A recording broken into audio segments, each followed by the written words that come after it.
Damos gracias a nuestro buen Dios, como siempre, por su amor y su misericordia para con nosotros. Nos preparamos para la exposición de la bendita palabra de Dios. Ya ha sido leída. Continuamos estudiando la carta de Primera de Pedro. Estamos en el capítulo final y hoy no lo vamos a terminar. El domingo pasado, aunque leímos completo el capítulo, nos centramos en los primeros 4 versículos y hoy vamos a estar viendo los versículos 5 al 11. Dios mediante, si así Dios lo permite, entonces tomaremos versículo 12 al 14, un último mensaje en Pedro, ya que creemos importante poder definir quién es esa iglesia de Babilonia que ha causado tanta controversia, pero ya llegaremos ahí y explicaremos cuando lleguemos a ese momento. Les recordamos una vez más, es la tercera o cuarta vez, celulares apagados o en silencio. Su atención debe estar completamente en las Sagradas Escrituras, su Biblia abierta en Primera de Pedro capítulo 5 y en lo posible usted debería tomar notas para usted mismo. Espero que lo que les envío en la semana, un resumen con preguntas para que puedan ampliar su comprensión de la predicación, lo puedan estar usando, sea de manera personal o como familia. Ahí se hace. Yo sé que el caballo o el burro se puede llevar al río, pero no obligarlo a beber, pero les corresponde a cada cual hacer su mejor uso. Es para su propio beneficio. Así que eso se le deja en la página de WhatsApp. Ahí tiene usted un cuestionario, nuevamente un resumen con preguntas de discusión, así que no hay excusa para que usted no diga, pues mira, no puedo, no sé cómo hacerlo, no sé cómo empezar, no sé qué preguntas hacerle a mi familia o a mis hijos para tener alguna discusión sobre la exposición del domingo, del mensaje. Ya hemos orado, hemos leído la escritura, vamos a iniciar en el versículo 5 y vamos a ir poco a poco hasta el versículo 11. ¿Qué hemos venido viendo hasta este punto? Porque debemos retomar lo que hemos estado viendo o abordando en las predicaciones pasadas. Y es el hecho de que la nueva vida en Cristo, el haber nacido de nuevo, como se establece en el capítulo 1, lleva a cambios concretos, significativos, evidentes en la vida del que ha sido alcanzado por la gracia de Dios. No se concibe, no se ve en la carta a Pedro un cristiano que dice que ha nacido de nuevo, que ha sido salvo, pero su vida continúa siendo la misma, sus pensamientos son los mismos, sus deseos son los mismos. En otras palabras, sigue siendo conducido por su antigua manera de vivir.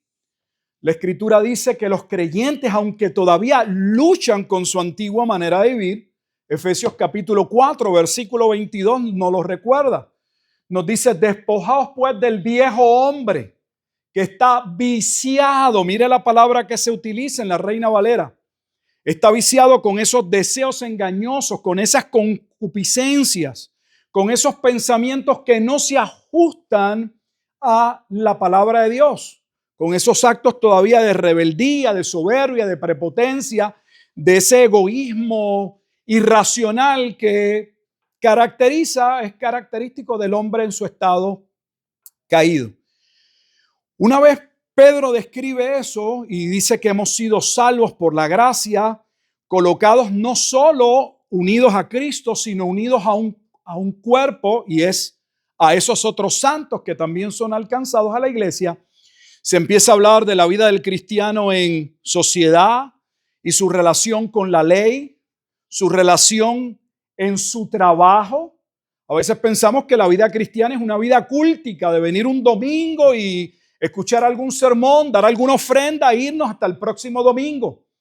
Pero la realidad es que estamos en un proceso de transformación, según Romanos capítulo 8, versículo 29, y Dios está moldeando nuestras vidas, nuestro carácter, para que sea semejante al carácter de Cristo. Y eso es algo que va a tomar toda nuestra vida. Nadie se gradúa de la escuela de la santificación, le llama la Escritura a ese proceso. Hemos sido llamados por un Dios santo a ser santos. Santo significa apartados para un propósito divino. Y por eso se nos habla de la santificación, de que nuestra vida se ajuste, que vivamos, que nos conduzcamos de acuerdo a la bendita palabra de Dios. Y en ese proceso estamos todos siendo moldeados y corregidos por Dios. Todos. Eso incluye al pastor. Luego se hablaba en el capítulo 3 de cómo el creyente también debe comportarse, cuáles son los cambios que se deberían poder evidenciar, ver en un hombre que es creyente, es un esposo, pero creyente, o una mujer que es cristiana. Finalmente vimos que se habla de un comportamiento general donde se nos da no consejos, sino cosas que no debemos hacer y cosas que debemos hacer con relación a refrenar nuestra lengua del mal, nuestros labios no hablen engaño, apartarnos del mal y no solamente apartarnos del mal, hacer el bien. Debemos buscar la paz y seguirla. En todo esto el modelo es ¿quién? Cristo. Cuando llegamos al capítulo 5, al inicio, ahora también Pedro se dirige a los ancianos. Y esos ancianos vienen a ser los presbíteros, los pastores, aquellos colocados, aquellos que han recibido dones de Dios para la edificación de la iglesia, como se establece en Efesios capítulo 4. Y vimos que Pedro no se dirige a ellos como si él estuviese en la punta de la pirámide y el resto de los presbíteros o pastores o ancianos estuviesen abajo. Les habla como un hermano en la común fe, como alguien llamado a una misma labor. Y vimos que les recordó varias cosas porque también el pastor está llamado a ajustarse o a colocarse dentro del orden de Dios. Por eso vamos a ver o leímos, si notó en la lectura, que habla también de una expresión que Pablo utiliza en Efesios capítulo 5, someteos los unos a los otros. Y la palabra sujeción es una palabra que del griego significa colocarse bajo el orden. En otras palabras, colocarse bajo lo establecido por Dios. Dios en todo ha colocado un orden. Por eso nos llama a colocarnos bajo el orden del gobierno. Por eso también nos llama a trabajar dentro del orden, porque hay que trabajar y laborar. El trabajo no es pecaminoso, es una bendición, es una manera de laborar que tenía Adán dentro del huerto y fuera del huerto, solo que fuera del huerto le sería mucho más sería el trabajo mucho más difícil. Así en el hogar, vemos que Dios establece un orden y llama a la mujer ¿a qué? A sujetarse ¿a quién? A su esposo. Y cuando Pedro llega a hablar de los ancianos, les recuerda a los ancianos que ellos también debían estar sujetos ¿a quién? Al príncipe de los pastores, en otras palabras, al cordero inmolado en el capítulo 1, aquel que dio su vida, porque fuimos comprados, dice la Escritura, a precio de sangre. El pastor ni ningún líder es dueño de la vida de ninguno de ustedes. Si usted es un creyente, su vida le pertenece a Cristo. La responsabilidad del pastor, en términos de su función, principalmente es cuidar y velar de las ovejas que tienen un dueño al cual él dará cuenta. Y debía hacer ese ejercicio, dice de manera clara, cuidando de ellas, no por fuerza, voluntariamente, no por ganancia deshonesta. Debía hacerlo con ánimo pronto, no como quien tenía señorío sobre el rebaño, sino siendo ejemplo, donde toda su esperanza debe estar en Cristo. Ahora en el versículo 5 se dirige a los jóvenes de la iglesia. ¿Es eso lo que debemos entender? Dice, igualmente jóvenes, estad sujetos a los ancianos y todos sumisos unos a otros revestidos de humildad, porque Dios resiste a los soberbios y da gracia a los humildes. Esa palabra jóvenes del versículo 5 no se refiere específicamente en lo que en nuestra mente se va a ir en español, a cierta edad, a un grupo específico que atraviesa por cierta edad. Realmente habla de los que son más nuevos. En otras palabras, que dentro del contexto de la iglesia, de la eclesia, de la asamblea, de la congregación, se está llamando a aquellos que pertenecen a ese rebaño a someterse al orden dentro de la iglesia, porque la iglesia tiene un dueño, pero el dueño de la iglesia también ha colocado un orden, y dentro de ese orden colocó la figura del pastor para cuidar del rebaño. ¿Dónde se establece el ministerio claro del apostolado? Lo vemos en los apóstoles, pero no solamente en los apóstoles. Los apóstoles luego hablaron de esos líderes que reciben de parte de Dios un llamado para apacentar, para cuidar, para equipar a los santos para la obra del ministerio. Vamos a Efesios capítulo 4. Vamos a ver una cita clara y contundente sobre este don. Aquellos que reciben el don de ser ancianos, de velar, de cuidar, de equipar a los santos, de enseñar, de instruir a esas ovejas sobre su Señor. En Efesios capítulo 4, voy a iniciar en el versículo 7, pero a cada uno de nosotros fue dada la gracia conforme a la medida del don de Cristo. De hecho, Pedro habla de los dones en el capítulo 4.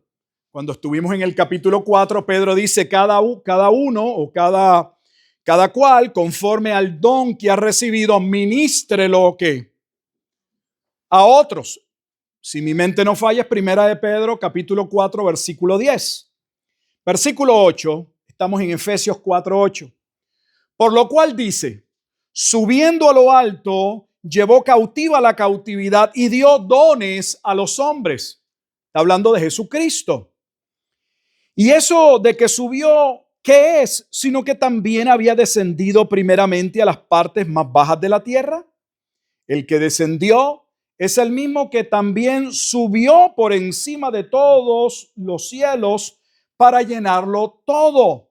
Y él mismo, está hablando de Cristo, escuchen, constituyó.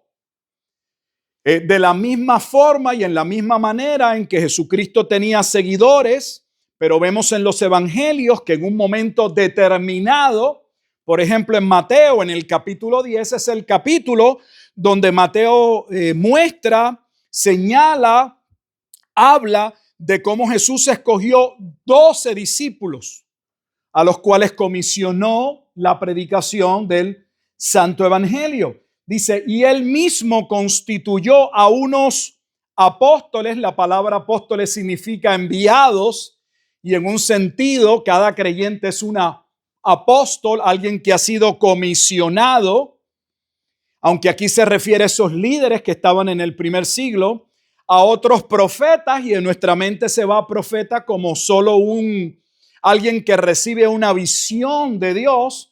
Pero el ministerio del profeta en el Antiguo Testamento no se limita o no necesariamente tiene que estar caracterizado por recibir una revelación, algo que Dios no ha comunicado, sino que habla de aquellos que velan, que instruyen, que llevan al pueblo a guardar, a vivir conforme a la palabra de Dios. El ejercicio principal del profeta era comunicarle, y lo vemos en los profetas. Isaías o Jeremías o Ezequiel recibieron ciertamente conocimiento de parte de Dios, pero su tarea principal era que decirle al rey o decirle al pueblo que se habían apartado, que debían arrepentirse, que debían tornarse a la palabra de Dios, porque Dios ya se había comunicado a otros evangelistas y a otros pastores y maestros. Algunos aseveran, y hay espacio para ello, y posiblemente esa es la mejor manera de verlos, que en la construcción griega no es pastores y maestros, sino pastor, maestro. ¿Por qué? Porque se especifica cuando se establecen los dones, cuando se habla del hombre que es llamado al ministerio, si alguno anhela obispado, buena obra desea, y en 2 ocasiones se señala, se presenta la importancia de que ese hombre no sea un neófito, sea una persona capaz de poder enseñar a otros. Así que esos dirigentes de la iglesia, esos primeros líderes de la congregación, dice que son hombres a los que Dios les ha dado ese don. ¿Con qué propósito?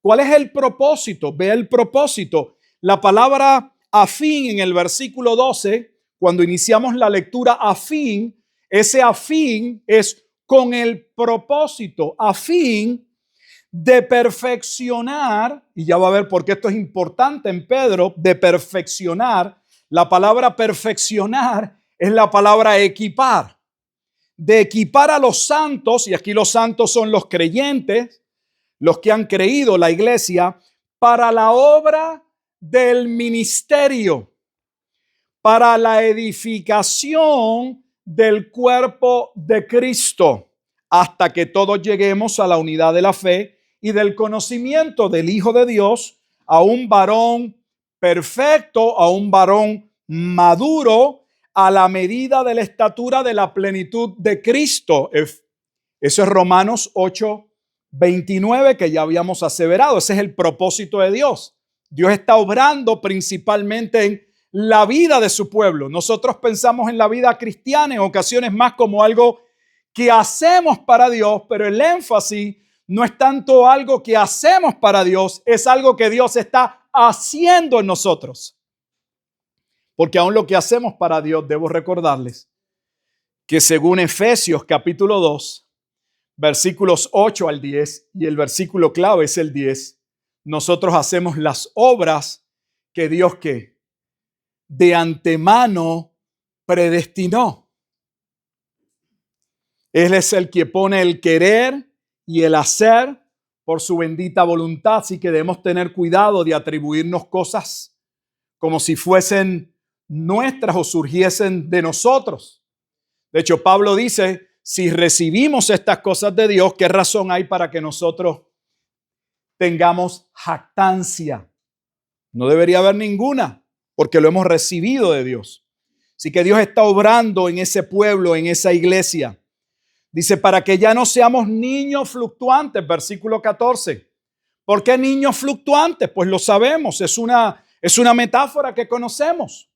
De hecho, usamos la palabra adolescente. Está en la adolescencia porque adolece. Le falta mucho, no ha crecido, no es maduro, no entiende todavía.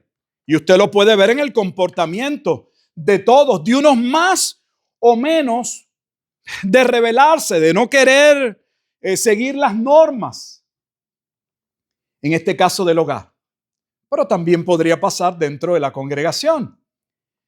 Dice, para que ya no seamos niños fluctuantes. Alguien fluctuante es como Santiago dice la epístola, la carta a los Santiagos, que nuestra fe debe ser robusta, porque si no vamos a ser como la ola de ¿qué?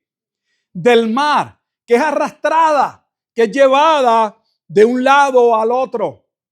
Para que ya no seamos niños fluctuantes, llevados por doquiera de todo viento de doctrina. La palabra doctrina es enseñanza. Así que ¿dónde afirmamos nuestros conceptos teológicos?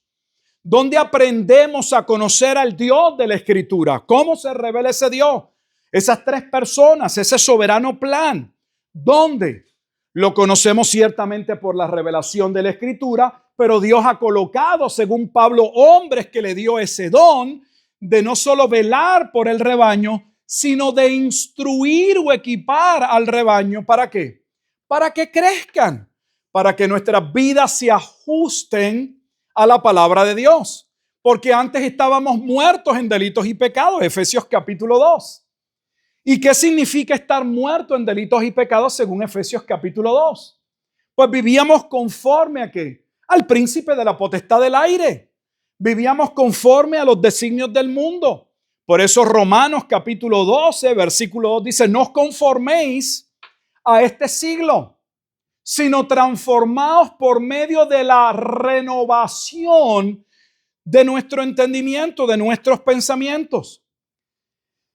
Debo recordarle que Juan también de manera clara dice, porque todo lo que hay en el mundo, los deseos de la carne, los deseos de los ojos y la vanagloria de la vida, no provienen del Padre, sino del mundo.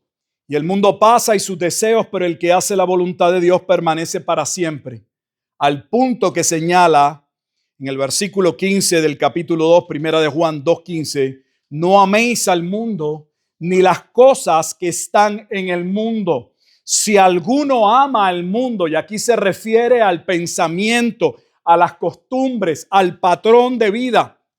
Recuerdan, nosotros terminamos de estudiar el libro de Deuteronomio y una de las primeras advertencias que Dios le dio al pueblo por medio de Moisés, la razón clara, explícita de por qué no debían entrar en matrimonios con mujeres de alguna de esas naciones que habían en Canaán, no era porque el pueblo de Israel tenía una sangre diferente, había supremacía de Israel sobre otros pueblos, sino le dice que sus hijos van a terminar adoptando las costumbres y el pensamiento de esos pueblos, donde usted lo puede ver de manera clara, dramática y que afectaría a todo Israel.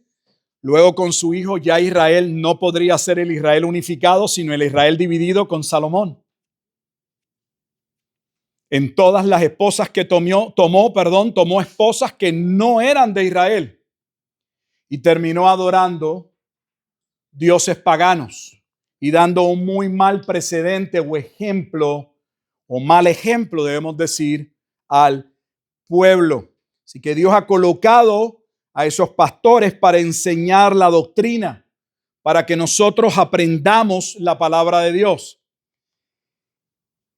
Al punto que Hebreos capítulo 5 nos llama la atención o nos reprende porque nos reconoce que cuando iniciamos en la vida cristiana, que es la palabra jóvenes, cuando estamos iniciando, cuando estamos en esa etapa de inmadurez, allí claramente se señala que somos niños y que el niño no puede iniciar su alimentación, su dieta con verduras, con legumbres, con carne. Empieza con leche. Pedro lo ha dicho en el capítulo 2. Si pues habéis llegado a conocer a Cristo, dice, deben desear la leche espiritual no adulterada. Pero el autor de Hebreos en el capítulo 5 nos dice que el niño después de cierto tiempo debería ya poder comer alimento sólido. Se espera que los creyentes crezcan, pero no es un crecimiento meramente intelectual, no es un crecimiento solo en conocimiento. Es un conocimiento que lleva a transformación de vida. Si ese conocimiento no nos lleva a transformación de vida, hay un gran problema. Entonces, ¿cuál es el punto? El punto es que ahora se le dice, después de Pedro haberse dirigido a los ancianos, a los líderes que estaban encargados de las congregaciones locales, como vemos que en la carta él se dirige, por ejemplo, en los últimos dos versículos, 12 al 14, que serán para otro mensaje, él dice que él condujo esta carta, esta epístola por medio de Silvano, y dice con qué propósito. Dice que brevemente los está amonestando y está testificando de la gracia verdadera. Y se dirige a la iglesia que está en Babilonia. Habla de la iglesia que está en Babilonia, elegida juntamente con vosotros. O sea que se reconoce la iglesia, en términos la iglesia, de todos los redimidos, de todos aquellos que en Pedro, en el capítulo 2, fueron llegados a ser adquiridos como linaje escogido, como real sacerdocio, los que en otro tiempo no le pertenecían a Dios, pero también se establece o se estipula, se señala a la iglesia como el cuerpo local, como aquellos que eran constituidos en un área geográfica, y en esa área geográfica Dios levantaba hombres constituidos por Él, con dones dados por Cristo para la edificación del pueblo de Dios. Así que Dios llama ahora a la iglesia a estar sujeta a los ancianos. Y esto es un tema que en ocasiones puede ser controversial, porque la sujeción, ya lo hemos hablado, sea en el ámbito de la política, sea en el ámbito del matrimonio o en la crianza de los hijos, no significa que el que está sujeto deba obedecer preceptos o mandamientos que no están estipulados en la palabra de Dios. El creyente debe respetar el gobierno, pero César no es su señor, es Cristo. La mujer debe sujetarse a su esposo, pero su dueño es Cristo. De hecho, Pablo se lo recuerda a los creyentes en la ciudad de Corinto cuando les habla a los que están en matrimonios mixtos, que no os hagáis esclavos de nadie, porque a libertad fuisteis llamados. No se coincide estar en un estado marital donde una persona viene a ser esclava de otra. En todo caso, todo cristiano es un esclavo de Cristo. Esclavo en el sentido de alguien que está al servicio de su Señor. Entonces deben estar sujetos a los ancianos. Ese respeto, esa deferencia está en la Escritura y la vamos a ver en otro pasaje más. Pero tiene límites, es el punto. Y esos límites hay que establecerlos porque en ocasiones el cuerpo local no respeta la posición del anciano y a veces el anciano tampoco respeta su propia posición y se extralimita. Se atribuye un señorío sobre la iglesia. Recuerde que la iglesia es la congregación de los santos. En otras palabras, viene a ejercer señorío sobre el remanente o sobre ese cuerpo local. Y vimos que ese señorío no debe ser de esa manera porque el pastor está más para ser ejemplo. Este respeto, pero no es impuesto. No es de esa manera, como en el matrimonio. Jóvenes, están sujetos a los ancianos. Vean conmigo lo que se establece en la carta o la epístola a los hebreos con relación a la sujeción pastoral. Y es el capítulo 13 de la carta a los hebreos. Hay dos versículos claves en la carta a los hebreos. Es el capítulo final de la carta a los hebreos.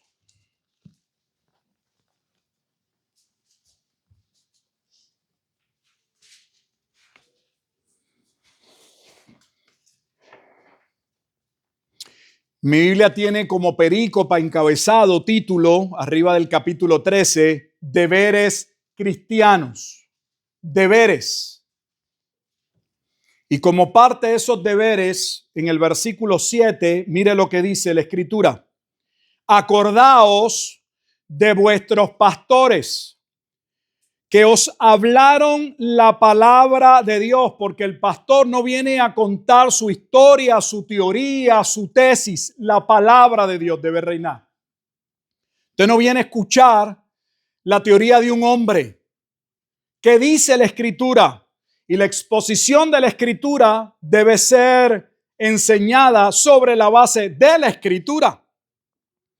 Que os hablaron la palabra de Dios. Primera función, la comunicación, la enseñanza de la palabra de Dios. Segundo, escuche el ejemplo o el testimonio del pastor. Considerad cuál haya sido el resultado de su conducta. Pues se espera de los ancianos y de los pastores el testimonio de un hombre maduro, no perfecto, pero maduro. Si usted cree que yo no le voy a fallar, de antemano le garantizo que le voy a fallar. Porque somos humanos. Eso no significa que nos justifiquemos. Pero no le atribuyan glorias a hombres que también, como todos los que estamos aquí, hemos sido llamados de la esclavitud del pecado. A veces idealizamos la figura del pastor y lo colocamos en una cúspide. Y esa cúspide, al único que usted puede colocar ahí en esa cúspide es a Cristo. Cuando hablamos del rebaño, estamos hablando, si entendió bien Efesios, que el pastor es parte del rebaño. Solo que él ha recibido un don, una tarea, una encomienda que él debe llevar a cabo de cuidar y de velar sobre sus otros hermanos.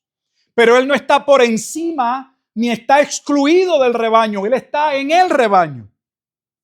Según todos los creyentes son llamados a la santificación, el pastor está llamado a la santificación. Según todos formamos parte de un programa de Dios, de discipulado. Dios está obrando conocimiento, entendimiento. Lo mismo sucede en la vida del pastor. En ocasiones las personas creen que el pastor tiene las respuestas a todas las cosas. De hecho, la realidad es que cuando uno inicia en el ministerio, uno inicia en múltiples ocasiones, y son más de las que tal vez estamos dispuestos a aceptar, diciendo cosas que no nos constan, sino que hemos aprendido como los demás, que hemos dado por buenas, que aprendimos en la iglesia, que aprendimos en el seminario, en el lugar de instrucción, y que luego nos percatamos que no se ajustan a la realidad de la Biblia. Porque el pastor también es un discípulo, y un discípulo es un estudiante. Yo no creo haber terminado mi carrera de discipulado, yo creo que está empezando todavía. Todos somos discípulos. Considerar cuál ha sido el resultado de su conducta e imitad su fe. E imitad su fe. No se trata solo de de un conocimiento intelectual. Vea la relación donde se está estableciendo que eso que el pastor enseña debe poder evidenciarse en su manera de vivir. Y que su manera de vivir, vuelve y regresa atrás, debe estar sujeta ¿a qué? A su fe. En otras palabras, que inicia con la palabra de Dios lleva transformación de vida, y la transformación de vida debe estar sujeta a la palabra de Dios. Eso es lo que está diciendo. Iniciamos con la palabra de Dios y terminamos con la palabra de Dios, solo que no se queda en conocimiento, tiene que haber transformación de vida. En esa misma carta, en el capítulo 13 de Hebreos, ahora viene la expresión clara de lo que significa la sujeción. Mírelo en el versículo 17. Estamos en Hebreos 13, ahora en el versículo 17. Obedeced a vuestros pastores. Hay personas que les cuesta. Y les cuesta porque parte del estado caído del hombre es rechazar toda autoridad. Dios se establece, se muestra, se revela en el principio al hombre como la autoridad. Yo soy el creador. He dispuesto todo este huerto y estos animales y estos árboles para que puedas comer y disfrutar. Pero estableció también regulaciones. No puedes hacer esto, porque el día que lo hagas vas a morir. ¿En qué se centra la tentación principalmente? ¿Qué fue lo que Satanás colocó en la mente de Eva, que también participó de ello Adán? Dios sabe que el día que comas de este árbol, vuestros ojos serán abiertos. Está hablando de conocimiento. Por eso en toda religión, en todo pensamiento filosófico, en el ocultismo, en el esoterismo, en la masonería, la palabra clave es conocimiento. Adquirirán conocimiento. ¿Y qué debía llevarlos el conocimiento que iban a adquirir? Para que seáis como Dios.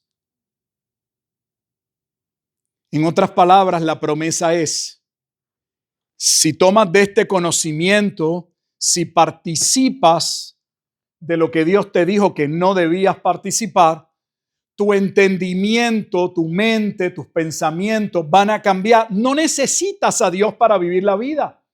Puedes tú establecer las reglas del juego, ser libre, ser autosuficiente.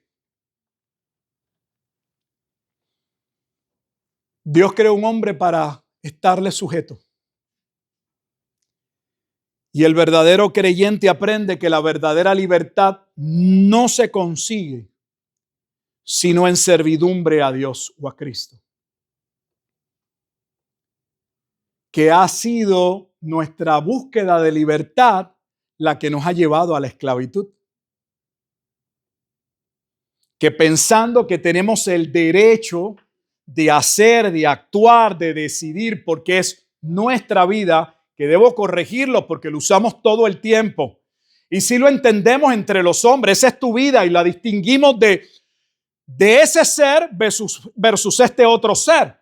Pero cuando hablamos de Dios, no es su vida. Usted no tiene vida, porque si ahora mismo Dios se la quita, cae muerto en este culto. Dios es la vida. Él es el Señor de la vida. No tenemos ningún derecho, nunca se nos dio ese derecho de hacer con nuestra vida lo que queremos hacer, sino de colocarnos dentro del orden. Y lo primero que se enseña en la iglesia, Pedro le dice a los que están iniciando es, Dios ha puesto esos ancianos para corregirlos, para amonestarlos. Por lo tanto, el autor de Hebreo dice, obedézcanlos, pero obedézcanlo en todo.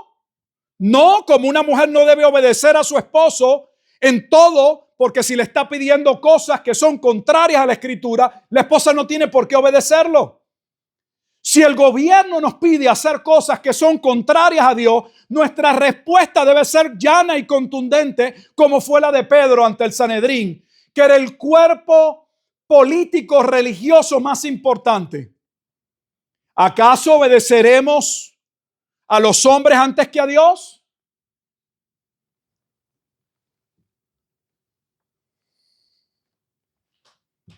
Obedeced a vuestros pastores y sujetaos a ellos, porque ellos velan por vuestras almas, por tu vida.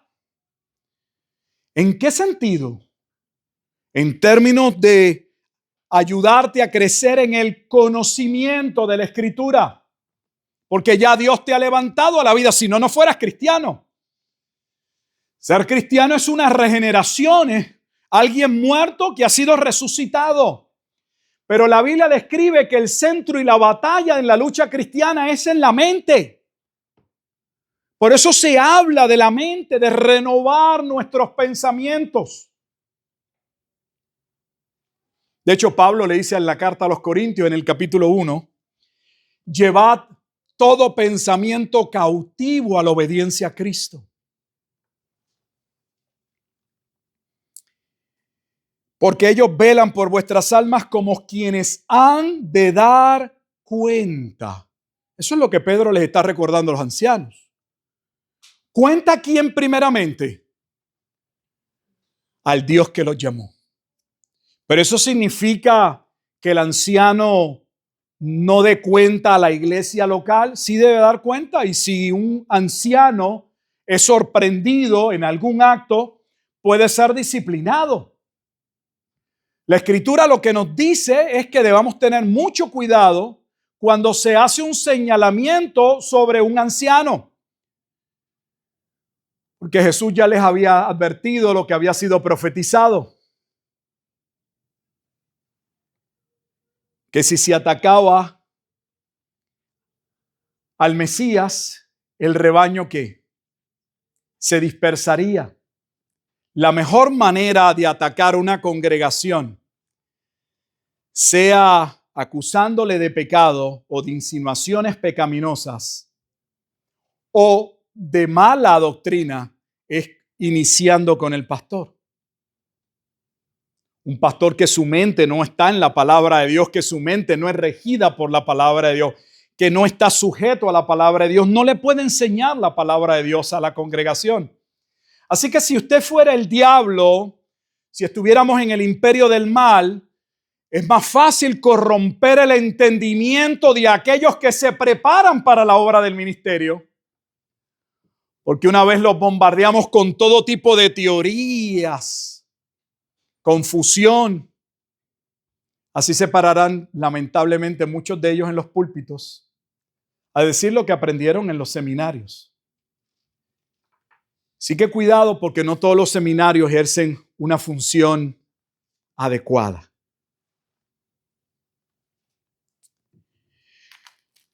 Número 1, son llamados a sujetarse al orden dentro de la iglesia. ¿Cómo podrían hacerlo? Dice que debían revestirse de humildad. ¿Y cómo que revestirse de humildad? Debían dejar de ser soberbios. Porque Dios resiste a los soberbios, pero da gracia a los humildes. Debo recordarle que quien lo está hablando conocía muy bien lo que estaba hablando. Porque Pedro, en sus primeros años de llamado al discipulado, lo que luego sería el apostolado, no se sujetó completamente en momentos a Cristo. Y pagó las consecuencias. De hecho, cuando Jesús va en Juan capítulo 21, se le aparece por tercera vez a los discípulos, aparte de ellos no estarían todos, están en la pesca. Cuando se dirige a Pedro, porque Juan pregunta, ¿y qué de este? Dios se dirige a Pedro y le va a decir a Pedro que cuando sus años fueran pasando, fuera madurando, otro sería el que lo iba a conducir. Como diciéndole a Pedro, todavía eres muy abrupto, no piensas, en ocasiones respondes abruptamente, no consideras las cosas, no te sometes. Y Pedro lo entendería. Por eso Pedro dice en el versículo 6, humillaos pues bajo la poderosa mano de Dios para que Él os exalte cuando fuere tiempo. Pedro aprendería con dolor en la escuela del quebrantamiento que es necesario colocarnos bajo el orden de Dios. Y que debemos tener cuidado con esos desaciertos, esa soberbia de creer y de pretender dirigir a Dios. Que en ocasiones lo hacemos. ¿Sabe dónde usted lo ve todo el tiempo? Y en ocasiones la iglesia de hoy ni lo percibe ni lo entiende. En los cultos de oración. Yo esperaría que en un culto de oración el que viene a orar esté pidiendo que se haga la voluntad de Dios. Que reconociendo que él no entiende, según la Escritura, lo que es mejor para nosotros, como Pablo nos recuerda en el capítulo 8, versículo 26 de la carta a los Romanos, dice que por esa razón el Espíritu Santo gime con deseos indecibles al Padre, porque qué hemos de hacer no lo sabemos conforme a la voluntad de Dios. Pero venimos a los cultos a decirle a Dios qué es lo que Él va a hacer. Usamos la oración para recordarle a Dios nuestra situación como si Él no la supiera. Y luego le decimos cuál es la puerta que Él debe abrir, cuál es el camino que Él no ha considerado. Cuando nuestra actitud verdadera debe ser, Señor, aquí está tu siervo, tu sierva. Hágase conmigo conforme a tu voluntad. Solo acuérdame. Solo ayúdame a entender que no estoy solo en medio de la tormenta. Que tú prometiste estar conmigo todos los días y hasta el fin del mundo. Que tu vara y tu cayado me darán aliento. Que tú me llevarás a un lugar donde yo halle un buen pasto para comer. que junto a aguas de reposo allí me pastorearás, que confortarás mi alma. Pero no, usamos la oración para decirle a Dios el trabajo que nos tiene que dar, la mujer que nos tiene que dar o el hombre que nos tiene que dar, porque estamos dirigiendo a Dios. Qué necios somos. Pedro dice: humillaos pues bajo la poderosa mano de Dios. Y da la razón. Porque cuando usted se coloca, usted se está poniendo el peso usted. Mire, hermano, si algo debíamos ya aprender todos los que estamos aquí todos, es que no estamos en control de muchas cosas que creemos estar en control. A todos nos encantaría poder controlar muchas cosas.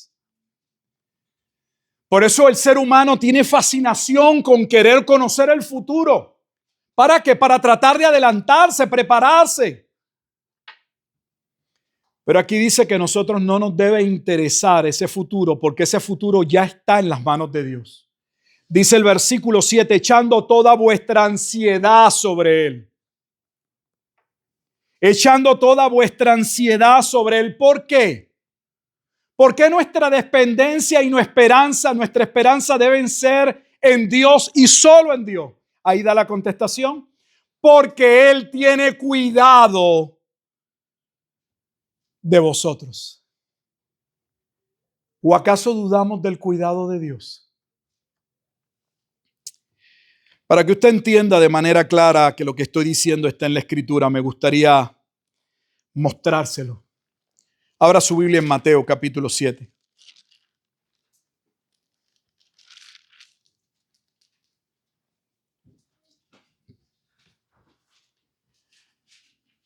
Porque esto es parte de la enseñanza del Sermón del Monte, que van desde Mateo capítulo 5 hasta Mateo capítulo 7. Y se trata el tema del afán y de la ansiedad. Porque el problema de la ansiedad, del afán, del estrés es que no te ayuda a resolver ningún problema. De hecho, te roba las fuerzas para vivir el presente y tampoco te da la solución para el mañana. Mateo capítulo 6, versículo 25. Por tanto digo, no os afanéis por vuestra vida, qué habéis de comer o qué habéis de beber, ni por vuestro cuerpo, qué habéis de vestir. ¿No es la vida más que el alimento y el cuerpo más que el vestido? Como diciendo ustedes, su afán, lo que piden, lo que buscan, es como si lo importante fuera el cuerpo, pero no cuidan la esencia que es la vida. ¿En qué coche ando? ¿En qué casa ando? ¿Qué vestido traigo? Sin embargo, Pedro le dijo a las mujeres en el capítulo 3, vuestro atavío no sea el externo, de peinados ostentosos, de prendas, de vestidos, sino el innato. Mirad las aves del cielo, versículo 26, que no siembran, ni ciegan, ni recogen en graneros, y vuestro Padre Celestial las alimenta. Dice, ¿no se han percatado de los árboles, de los pájaros, de las aves? No se dedican a la siembra, a recoger el fruto. Pero Dios en su providencia ha provisto para el mantenimiento de las aves. Vuestro Padre Celestial las alimenta. ¿No valéis vosotros mucho más que ellas? ¿Le está diciendo, acaso si Dios ha provisto eso para esas aves, no va a proveer para ustedes? ¿Y quién de vosotros podrá, por mucho que se afane, añadir a su estatura un codo? O sea, hay cosas que por más que nos afanemos, no van a cambiar. Porque no están en nuestra mano que cambien. Están en manos de Dios. Y hay cambios que requieren mucho más que esfuerzo. Requieren un milagro de Dios, como la salvación. Y por el vestido, ¿por qué os afanáis? Considerad los lirios del campo, cómo crecen, no trabajan ni hilan. Ahora le dice, miren algunas de las flores que nacen en el campo. Su belleza, los colores, la textura maravillosa. Es más, le dice, algunos de ustedes nunca se han vestido, se han puesto algún atuendo que tenga la gloria de alguna de esas flores. Pero os digo, versículo 29, que ni aun Salomón con toda su gloria se vistió así como uno de ellos. Y si la hierba del campo que hoy es y mañana es echada en el horno, Dios la viste así. Si Dios tiene ese trato para con su creación, ¿no hará mucho más a vosotros, hombres de poca fe? Ya nos está diciendo dónde está el problema. Nos está diciendo que nuestras peticiones a Dios en ocasiones muestran nuestra falta de fe, no nuestra fe. No sé si entienda.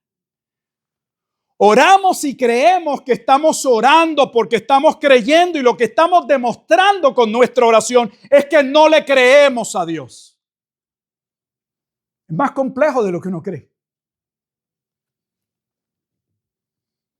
No os afanéis, versículo 31, pues diciendo, ¿qué comeremos o qué beberemos o qué vestiremos? Son cosas esenciales para la vida.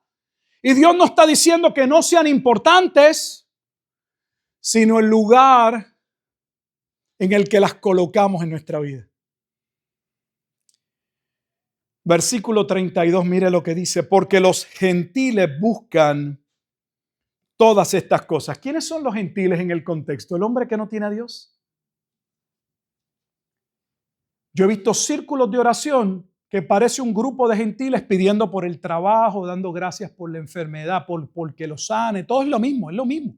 Uno los oye a ellos y oye un grupo de cristianos y en ocasiones no hay ninguna diferencia.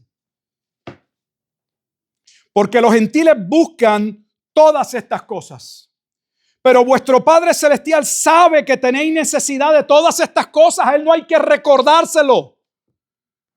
Yo no sé si usted puede entender, Dios no está haciendo provisión en este momento. Dios ya hizo provisión. Usted y yo estamos en una línea de tiempo y por eso todo lo vemos en tiempo y espacio. Dios ya ha provisto para nuestras necesidades. Ah, pastor, ¿usted sabe lo que ha provisto? No, yo no lo sé, pero yo confío que lo que Él ha provisto es lo justo y lo necesario. Estamos en las manos de Dios.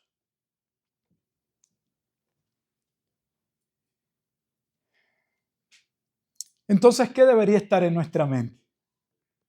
Lo dice el versículo 33. Buscad primeramente el reino de Dios y su justicia. ¿Cuántas veces usted viene a un círculo? Lo pongo para quedarme en el contexto, un círculo de oración donde la gente está pidiendo, Señor, que yo pueda crecer, que yo pueda entregarme a tus cosas, que pues yo pueda aprender a tener toda mi dependencia, mi confianza en ti, que yo no me deje guiar por los patrones de este siglo, que tu palabra sea la que rija mi vida, la de mi familia, la de mi matrimonio. Deberíamos estar buscando las cosas de Dios. Si usted lo que está pidiendo es un carro, una casa, su salud, con todo respeto, aquí dice que esas cosas son importantes y son parte de la vida, pero no son la prioridad de un creyente.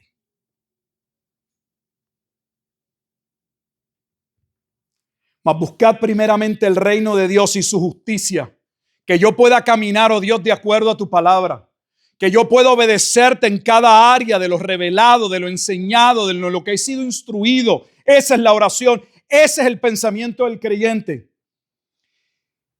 Observe que lo otro es como parte, es una respuesta, no a la oración de pedir lo que necesitamos, es una respuesta al sometimiento. Mira lo que dice, y todas estas cosas os serán añadidas. O sea que Dios promete suplir nuestras necesidades cuando ponemos las cosas de Él primero. Yo le garantizo que la mayor parte de los cristianos no viven poniendo las cosas de Dios primero. Es que esto es primero, la familia, aquello, lo otro, y lo que sobra se lo entregamos a Dios. Lo he dicho muchas veces, por años en el ministerio lo vi. Pastor, yo quisiera comprometerme, pero no tengo tiempo. Yo quisiera poder ayudar a esto, pero no tengo el espacio. Pero cuando llegaban los dos momentos en el año que había algún espacio, eran vacaciones. Llegaba el verano y el verano era para Disney, el del verano era para cualquier otra cosa, y no estamos diciendo que no pueda haber un espacio para recreo, para estar con la familia. Llegaba el tiempo de Navidad, exactamente lo mismo. Vivimos de manera part-time, pero queremos un Dios full-time. No funciona de esa manera. Debe usted entenderlo. ¿Quién le enseña eso? Lo enseña la Escritura, pero el encargado de afirmarlo, de instruir a la iglesia es el pastor. Y si entonces la iglesia obedece al pastor, no es obedecerlo en sus caprichos, en sus antojos. Es que lo que el pastor está enseñando conforme a la Escritura, que él también debería estarlo viviendo porque él está sujeto a la misma palabra. Entonces la congregación busca cómo me alineo, cómo me ajusto, cómo vivo mi matrimonio a la luz de la Escritura, cómo instruyo a mis hijos a la luz de la Escritura, cómo me comporto en el trabajo a la luz de la Escritura, cómo me relaciono con los pares o con el prójimo a la luz de la Escritura. Echando toda vuestra ansiedad sobre Él porque Él tiene cuidado de nosotros y nos recuerda por último, sed sobrios y velad. Sed sobrios y velad. Y si alguien conocía esta expresión, nuevamente era Pedro. ¿Por qué? Porque sed sobrios y velad está colocado en el contexto de Lucas 22, donde Pedro entendía que otros podrían caer, otros podrían perder la fe, pero él no. Proverbios capítulo 16, versículo 18, dice lo siguiente y es necesario leerlo. Proverbios 16, 18, y voy con Pedro y ya estamos terminando.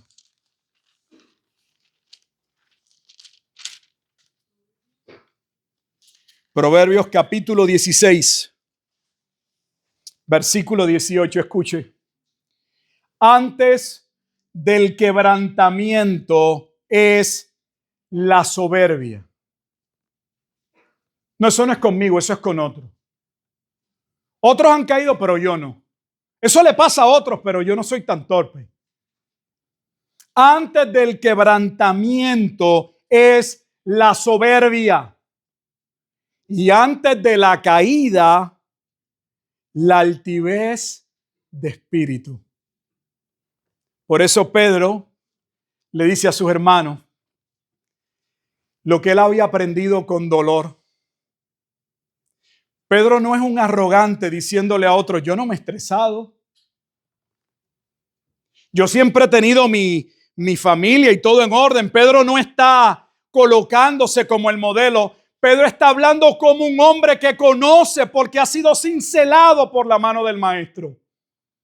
Y de antemano le dice a los que están empezando, porque él puede ir atrás y verse él mismo, señalarse sus propios errores y le dice, hermanos, no cometan los errores, el pecado, el desentendimiento, mi arrogancia, mi soberbia en mis inicios. Humillémonos bajo la poderosa mano de Dios para que Él os exalte cuando fuere tiempo. Y les dice, sed sobrios y velados porque vuestro adversario, el diablo, como león rugiente, anda alrededor buscando a quien devorar. Y a quien devorar no es a uno, porque si lee el versículo 9 dice que estos mismos padecimientos o similares iban ocurriendo en nuestros hermanos a través de ¿qué? En el primer siglo, a través del mundo del primer siglo. Tenemos la tendencia siempre a hablar de nuestros problemas como si fuesen los más grandes. Nadie conoce. Pastor, es que usted no entiende. Es que si usted supiera mi situación.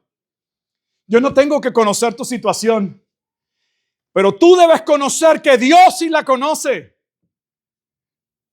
y que Él tiene cuidado de ti. El problema es, ¿crees esto?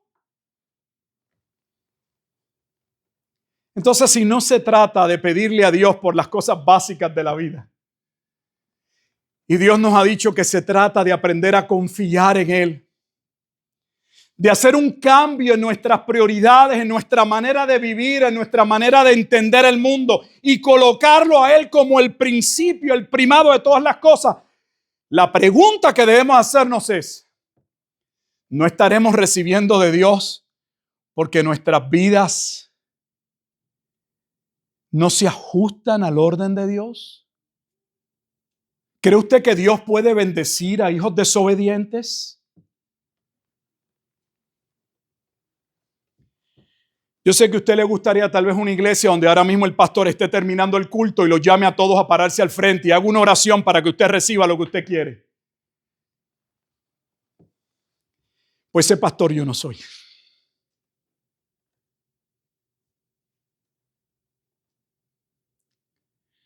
Pero sí puedo llamarlo al arrepentimiento. Sí puedo decirle que gran parte de nuestros problemas residen no fuera de nosotros, sino todavía en nosotros. Que a veces queremos que las situaciones cambien y son necesarias. Pedro le está escribiendo a una comunidad que está padeciendo. Y ya lo habíamos dicho en otras predicaciones en Pedro. Pedro no les garantiza que la situación va a acabar, que él tiene una oración que él puede hacer para que todo aquello cambie.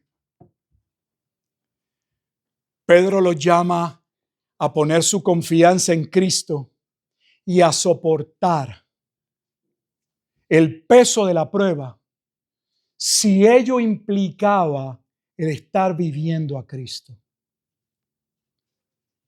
Pero en un mundo donde la medida de la verdad es la complacencia, la felicidad, la gratificación, todo lo que requiere esfuerzo, todo lo que requiere compromiso, lo repudiamos por naturaleza. Porque queremos todo fácil, el camino ya hecho. Le recuerda el diablo y permítame mostrarle de dónde Pedro está trayendo esa imagen. Lucas 22 y aquí terminamos.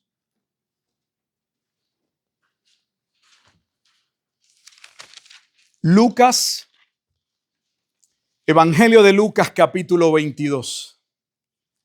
Cada una de las palabras que estamos viendo en Primera de Pedro capítulo 5, versículos 5 al 11, están basadas en momentos del crecimiento y de la vida de Pedro.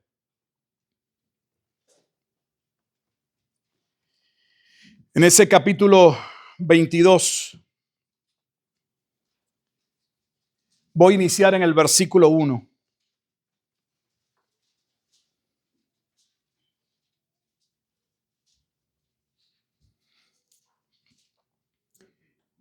Porque pasó en Judas, pasó en Pedro, pero aquí permítame que pueda verlo con Judas, aunque alguien dice, bueno, Judas era el hijo de perdición. Estaba cerca la fiesta de los panes sin levadura, que se llamaba la Pascua, y los principales sacerdotes y los escribas buscaban cómo matarle, está hablando de Jesús, porque temían al pueblo. Y entró Satanás en Judas por sobrenombre Iscariote, el cual era uno del número de los 12.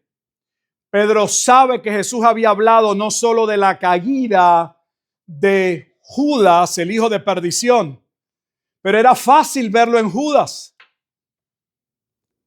Pero a Pedro se le había dicho que él sería zarandeado como a trigo.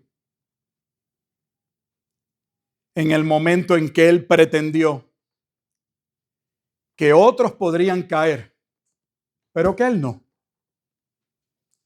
Por eso es que Proverbios capítulo 16, versículo 18 nos recuerda que antes de la caída es la altivez de espíritu.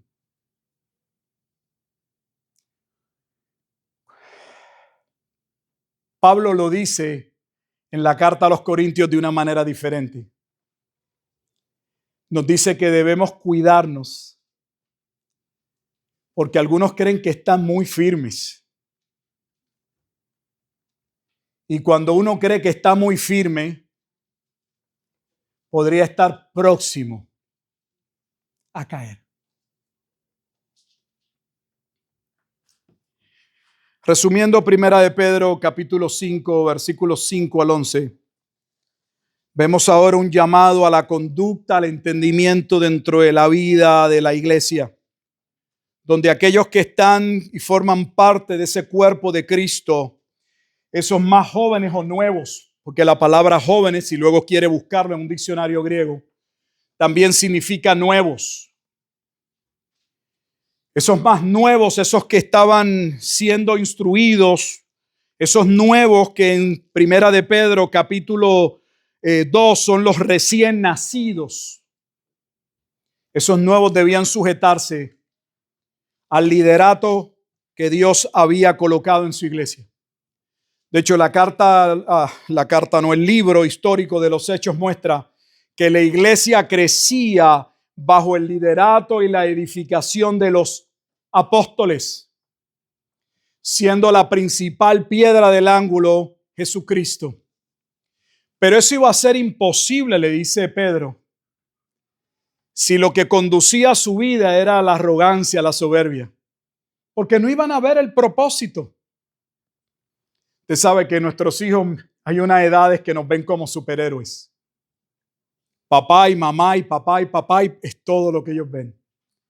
Pero luego llega una etapa donde ya papá ya no lo ven como el superhéroe ni a mamá. Ya no reciben todo lo que papá y mamá les dice, sino que empiezan a cuestionarlo. Y de hecho, se pueden hasta enfrentar al padre y a la madre para decirle que están equivocados.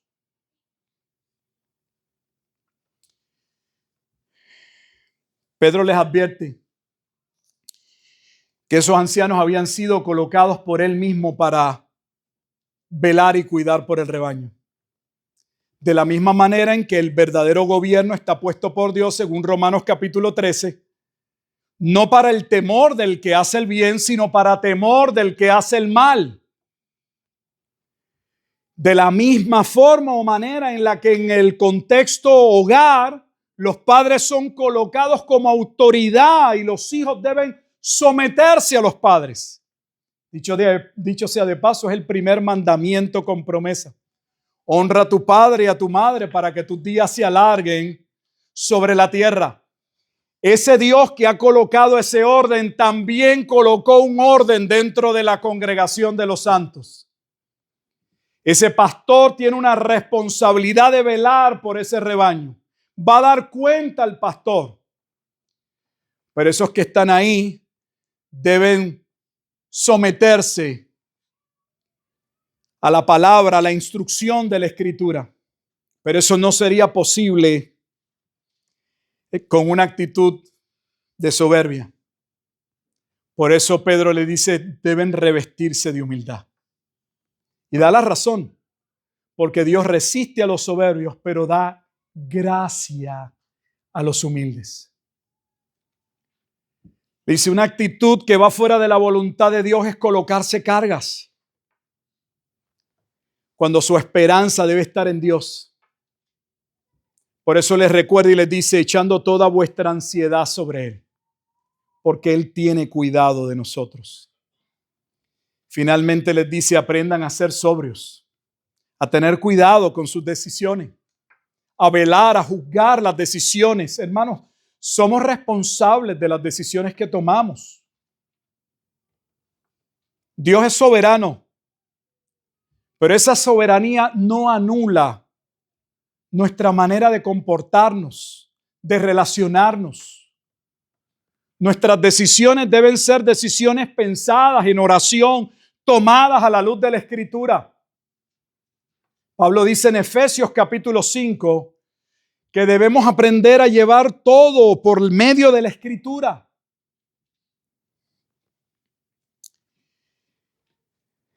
¿Por qué? Porque tenían un adversario que está pendiente y buscando por qué área puede atacarnos. Y en soberbia no podemos vencer. El elemento para poder vencer es volver a la Escritura, al cual resistid firmes en la fe. Jesús venció al diablo cuando inició su ministerio en la tentación porque citó la Escritura.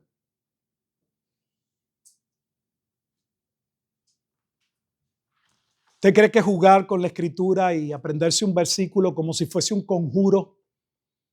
Hay cristianos que creen que la Escritura es algo que ellos pueden citar y tiene algo mágico en las palabras, y luego que usted cite un pasaje y se sepa el libro, el capítulo, el versículo, ya con eso usted tiene.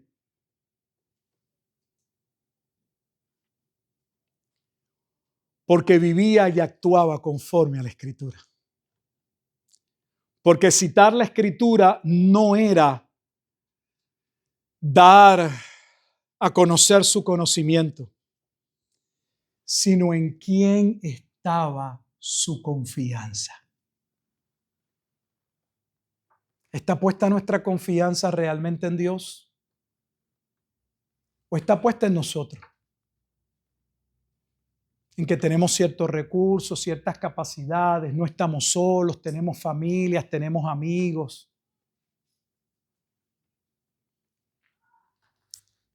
Dios no comparte su gloria con nadie.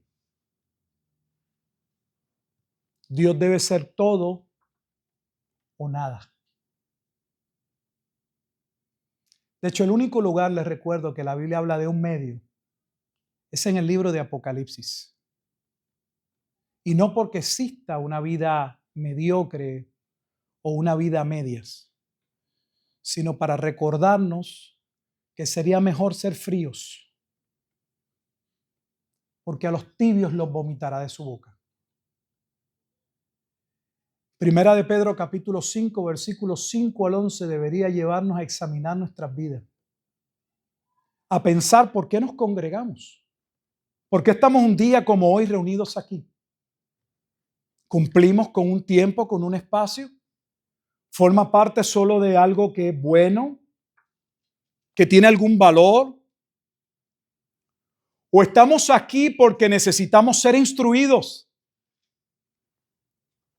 Porque nuestra mente y nuestros pensamientos todavía son fluctuantes. Y requerimos de ese cincel continuo de la palabra de Dios ahí, hasta que esa palabra se hace una realidad en nuestra vida. No en el sentido de entenderla, de vivirla. El problema de la iglesia no es de conocimiento, es de desobediencia. No es que no sabemos, es que a algunos les importa un poco o muy poco obedecer lo que dicen con tanta vehemencia conocer. ¿De qué nos sirve saber algo si no lo vamos a implementar en nuestra vida?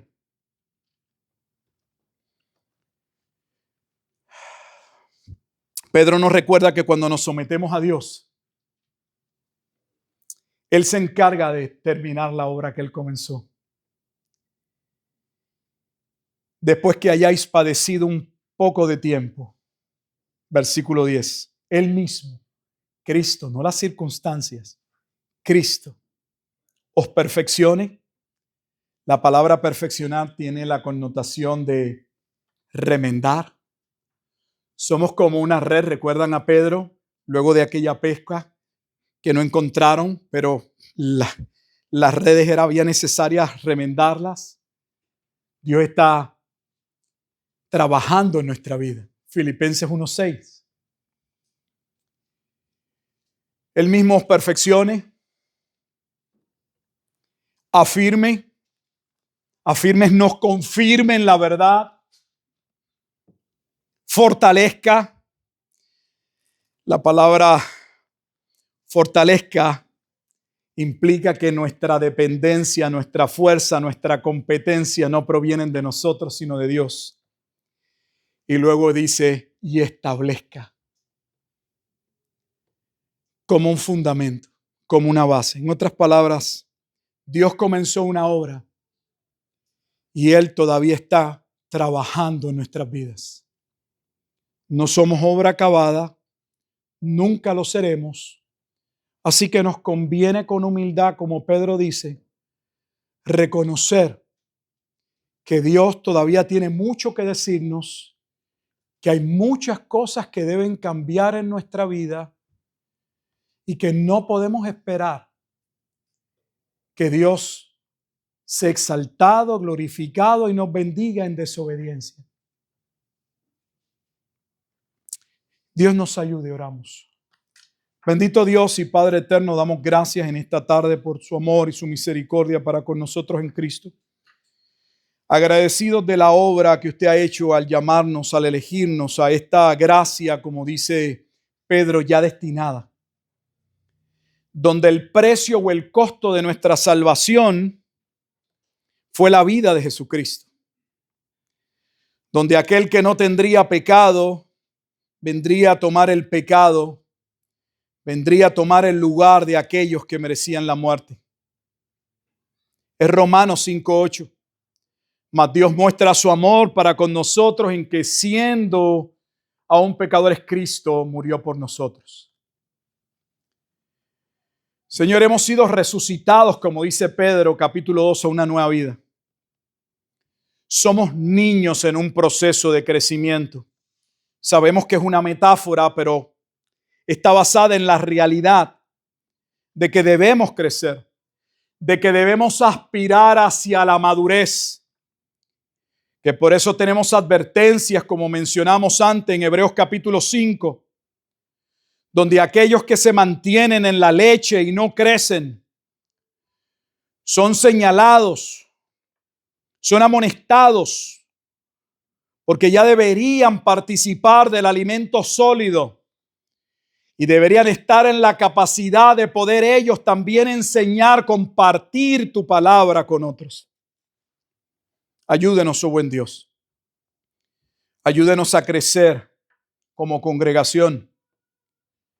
Ayúdeme a mí, oh Dios Padre Santo, a poder ejercer aquello que usted constituyó y me llamó.